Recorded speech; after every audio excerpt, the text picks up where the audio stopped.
আজকে মরলে কালকে 2 দিন পরের দিন কেউ কাঁদবে না। যাদের জন্য করলা কামাই মরলে তারা চিনবে না। আজকে মরলে কালকে 2 দিন পরের দিন কেউ কাঁদবে না। যাদের জন্য করলা কামাই মরলে তারা চিনবে না।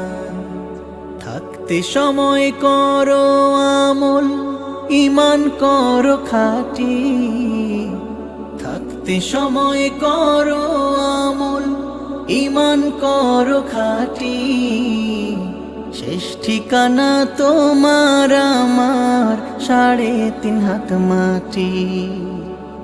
শেষ ঠিকানা তোমার আমার 3.5 হাত মাটি।